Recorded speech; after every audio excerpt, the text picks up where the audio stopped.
Hi there, welcome to another episode of Teaching with Text. Today I'm going to be talking about Frank Dikotter's book here, How to Be a Dictator, that came out back in 2019, and how you might incorporate that into, or how and why you might incorporate that actually into your teaching.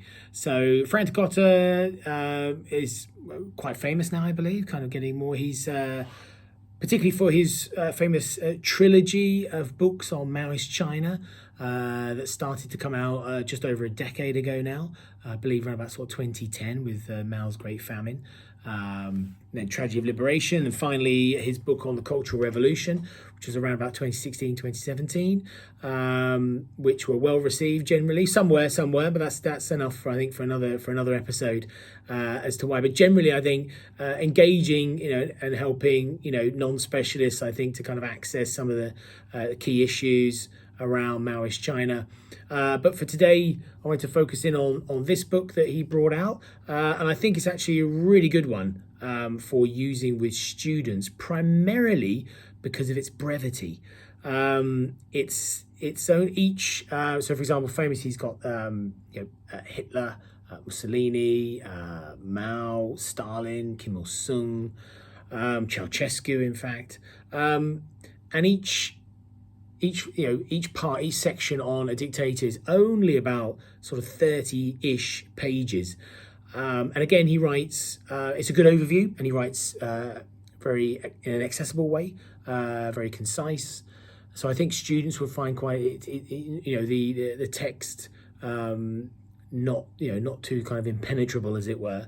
And again, it's only about 30 pages in here, so not that much to read in a sense.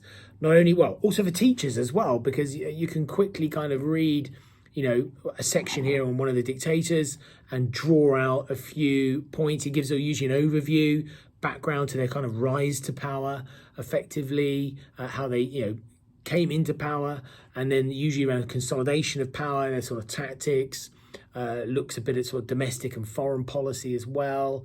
So I think there's lots there you could use as a really kind of a useful narrative and an overview, partly perhaps even as a chronological framework for how you might start to look at one of these particular dictators. So it's really useful, and I think you could set as sections of it as reading homeworks for students, for example, literally only a few pages. You could divide them up into groups where they could take a different aspect of the section on one of the dictators, or you could even go so far if you're looking at, for example, in your curricula, you're looking at perhaps Stalin and Hitler, so you could divide the group up accordingly, where one part of the class will look at what he writes here about Hitler, another part of the class would look at what he writes about Stalin. And as I said before, it's not that much to read, especially perhaps for older students, 16, 17-year-olds,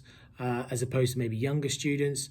But certainly it's a good overview, and I think very, very useful for both teachers and for students as well, and very engaging in that sense. So a very kind of, succinct chronological overview of those various dictators. So, very useful within the classroom.